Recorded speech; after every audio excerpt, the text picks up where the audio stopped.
Hello, হালকা করে তো এখন ধুবুলিয়া ছাগলের হাটে চলে এসেছি, শনিবার হাট। তো এখন আমি এখান দিয়ে ছাগল লোড করে যাব রানাঘাটে, ছাগল লোড করে নিয়ে যাব। তো এটা 1000 টাকার টিপ ধরেছি, এগুলো হাত খরচা চলে আসে। আর এখানে আমি ছাগল লোড করছি, ছাগলগুলো লাপাচ্ছে বলে ডিফেন্স দিচ্ছি আমি ওখানে। আর দেখতে পাচ্ছ ডালায় কিভাবে তুলছে ছাগলগুলো, আর ছাগলগুলো পালানোর চেষ্টা করছে বলে ওরকম ভাবে গোলকির মতো দাঁড়িয়ে রয়েছি।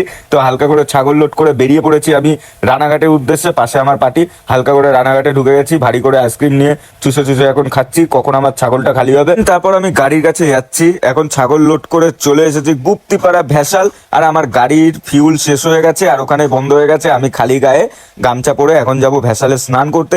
স্নান হয়ে গেছে, মালিক আমার জন্য তেল এনেছিল। তো এই যে আমার মালিক, তো মালিকের প্রচুর কষ্ট হয়ে গেছে। আর ভেসালের মধ্যে গাড়ি তুলে দিয়েছি, তুলে এখন খালি গায়ে আমি পুংটামো করে বেড়াচ্ছি, চারিদিকে ঘুরে বেড়াচ্ছি। আর এতটা পরিমাণে গরম পড়েছে ধারণার বাইরে, তার জন্য স্নান করার পর আর জামাটাই পরিনি। এবার গঙ্গার এপারে এসে হালকা করে বোতলে জল ভরে নিলাম একটা গ্রামের মধ্যে ঢুকে। তো এখন খালি গায়ে ঘুরে বেড়াচ্ছি, একটা লেভেলের ব্যাপার মনে হচ্ছে নিজের এলাকা। তো এরকম একটা আম বাগানে গাড়িটা সাইড করে এখন আমরা খাবো ভাত। তো দাদা ভাত এনেছে, তো সবাই মিলে এখন গোল করে আমাদের পিকনিক চলবে।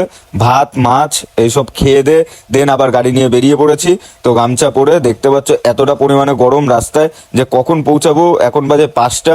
আর কখন বাড়ি যাবো আর কখন রেস্ট নেবো। তো হালকা করে বাড়ি চলে এসেছি, বাড়ি এসে আজকের ভিডিওটা এখানে ইতি করছি। দেখা হচ্ছে কোনো পরের অধ্যায়। Tata, bye bye.